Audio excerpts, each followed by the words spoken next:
Bilal tidak sanggup tinggal di kota Al-Madinah Al-Munawwarah. Bagaimana mungkin dia bisa sanggup tinggal di sana? Setiap subuh dia akan mengetuk pintu itu. Dan mulai besok Selasa, kalau dia ketuk pintu itu tidak ada lagi yang keluar dari kita. Bagaimana mungkin dia sanggup tinggal di sana? Dia tinggalkan kota Madinah.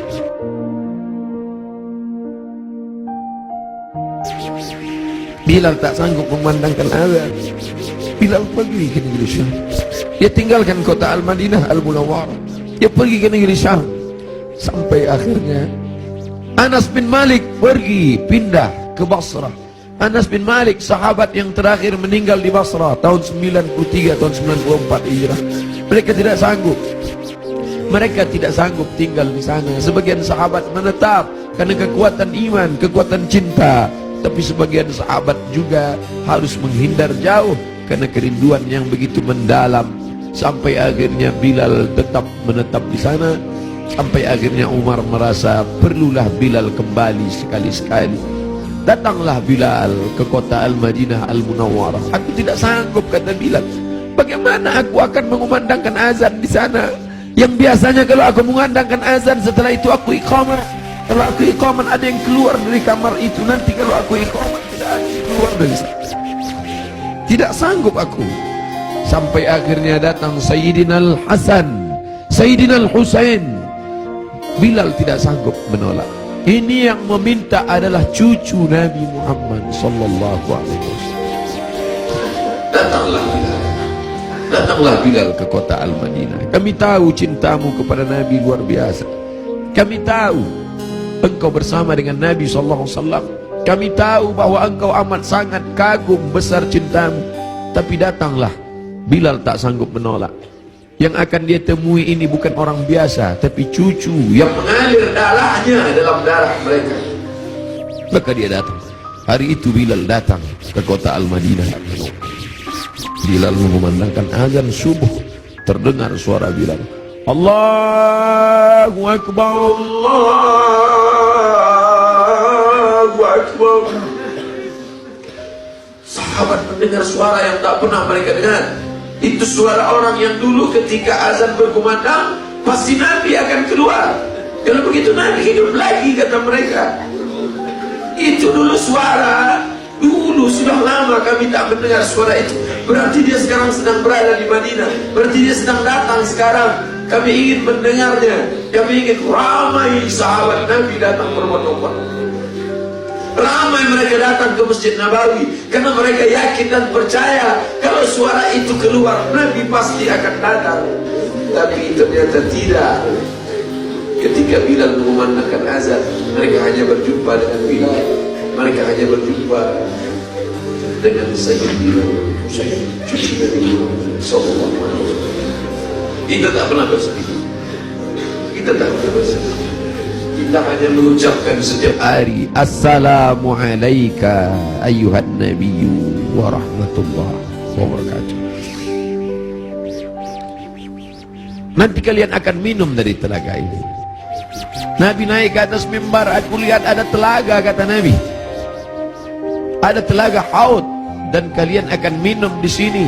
Siapa yang minum dari sana ya Rasulullah? Ikhwani. Ikhwani, saudaraku akan minum dari sana. Kamikah itu ya Rasulullah? Enggak. Antum ashabi, kalian sahabatku. Kalian sahabatku. Kalian sahabatku. Yang akan minum nanti di sini ikhwani. Siapa itu ya Rasulullah? Amanu bi wa lam yarawni. Mereka beriman kepadaku padahal tak pernah melihat aku. Mudah-mudahan kita termasuk di sana. Aku bukan orang Arab. Aku tidak Quraisy, aku tidak pernah bersamanya, tapi aku berharap, kita semua berharap 14 abad jarak kita dengan dia, 1439 tahun yang lalu jarak kita dengan dia. Dia sudah memikirkan kita, patah giginya, berdarah pelipisnya, berdarah kakinya. Sahabat berkata, engkau punya doa mustajab ya Rasulullah, engkau punya doa makbul ya Rasulullah. Kau doa sekali saja rata mereka dengan tanah. Kau doa sekali saja mati mereka ya Rasulullah. Mintakan doa itu ya Rasulullah. Allahumma salli ala Sayyidina Muhammad. Sekali saja engkau berdoa ya Rasulullah, akan mati mereka semua. Kata Rasulullah, tidak, doa itu aku simpan. Untuk siapa? Untuk kalian nanti di padang mahsyar. Aku simpan doa itu syafaatan li ummati. Dia pikirkan kita 14 abad yang lalu. Apa yang kita lakukan untuk agamanya ini? Apa yang sudah kita buat?